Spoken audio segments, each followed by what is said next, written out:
Welcome to the Hill Country Gridiron Preview Show. Each week we're going to focus in on our 7 area teams and the matchups they have coming up on Friday night.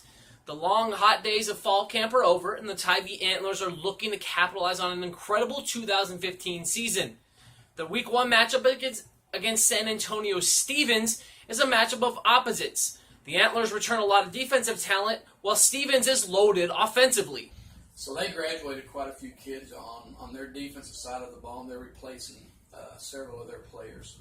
So we're both sort of young. We're inexperienced. They have their quarterback, though, and a wide receiver that have both been committed athletes for this year. So there'll be a challenge laid out in front of us. UTSA commit Bryce Rivers is going to be taking aim at the Tybee secondary led by Ryan Robertson and Preston Dimry, the Texas State commit. However, it's going to be up to the Antlers' front 7 to make sure that the Falcons' offense doesn't become explosive. We feel good about that situation. We think our secondary is going to be pretty solid.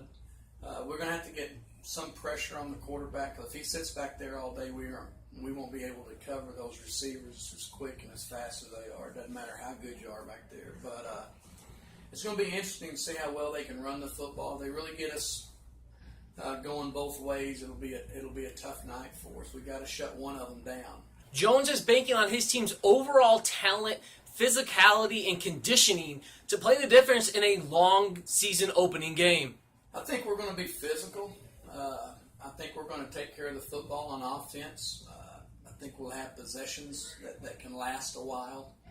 And then I think on defense, I think our defensive kids' effort and attitude about getting to the football and making things happen over the 4-quarter game, I feel like may play into our advantage. The Falcons have known who their starter is going to be for a while now.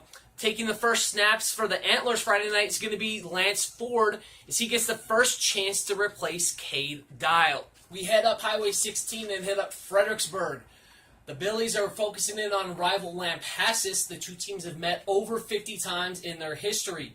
This time it's going to be a little different. The Badgers are under new leadership, which brought a change in systems and philosophies, something that can be difficult to adjust for in Week 1. You have an idea. You get to watch two scrimmages, more for the personnel standpoint, but in this case this year, I mean, they're completely different. So none of the film we have for the last 4 years, we've played them for 4 years in a row since I've been here, and none of our film from the past helps us at all because they're completely doing a different system. So yeah, I mean, you know and you hope and you talk to people who've played North Shore and those kind of things.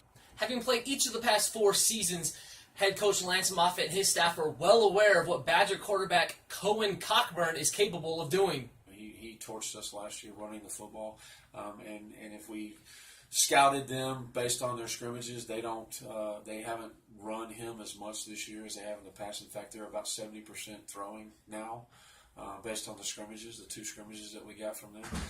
So I think we have overly prepared for the quarterback run. On the other side of Gillespie County, there's another Week 1 rematch as Harper faces Texas Leadership Academy. However, there are no changes for the Eagles this season as they are the same team they have been for years. They're a big physical football team. It was the same way they were last year. Not much has changed in that department. They want to really establish the run. They want to milk that clock down, control the football. Defensively, they like to load the box up, kind of keep you from doing what they like to do, which is run the football. So it's managing and trying to keep our balance and keep them off balance is a little part of our game plan. Besides mastering the hip-hop abs program, the Longhorns have also fine-tuned their offense in the second year under head coach Dusty Gibbs.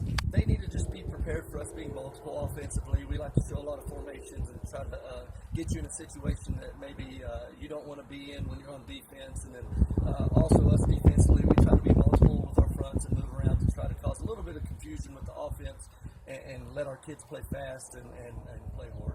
On to center point, and the Pirates are at Marble Falls Faith, who are also welcoming in, you guessed it, a new coach, a new offense to utilize their speed. Their run game.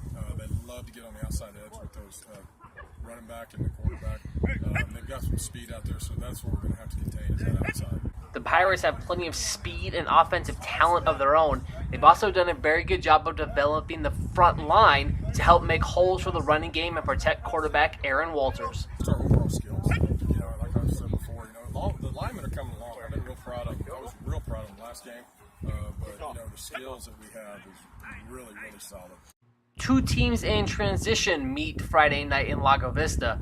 Comfort is instituting a new spread offense, while the Vikings, after a subpar 2015, brought in a new coach with a new system, and they're learning everything from scratch. They used to run the option out of the eye, and this year they're running the spread. The quarterback's about the size of our quarterback, Larry Ottercamp. Then when he gets pressured, he likes to scramble. He does a good job with that, so we got to really contain him. Other than that, we got to be rushing the football. We got to get them off the field so we get our offense over there. Being a first-year starting quarterback in a new system is made easier on Ottercamp, as he gets to rely on 2015 district MVP Jason Faulkner, who rushed for 1,200 yards. We've got to get better at our passing. We had some opportunities. We dropped about 5 balls and had some opportunities to have a touchdown with a long pass, and we dropped it. So we've got to get better at that, but they've got to be able to stop our run. Ingram travels to Junction, and the Eagles took it to a young group of Warriors last year, so ITM knows what's in store this time. Junction's a good team. We got a match for physicality. They got a lot of speed. We got to execute, play hard, and see how it goes. This isn't the same Warrior squad as last season. The development of Ian Crenton has made Ingram a multi-dimensional offense.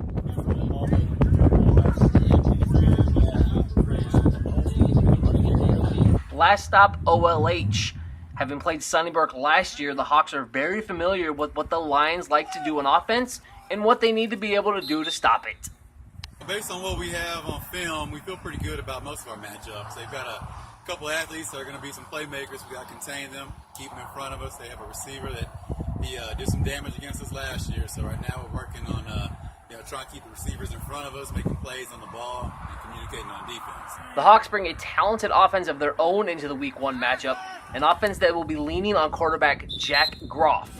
Offensively, I feel like right now we've gained a lot of chemistry in the last 2 weeks, especially in the scrimmages. We've been moving the ball pretty consistently. I feel good about Jack, the quarterback, bringing the experience in. That does it for the Week 1 previews. Make sure to check back for the scoreboard show recapping all of Friday night's action. And be right back here next week as we look ahead to Week 2 matchups.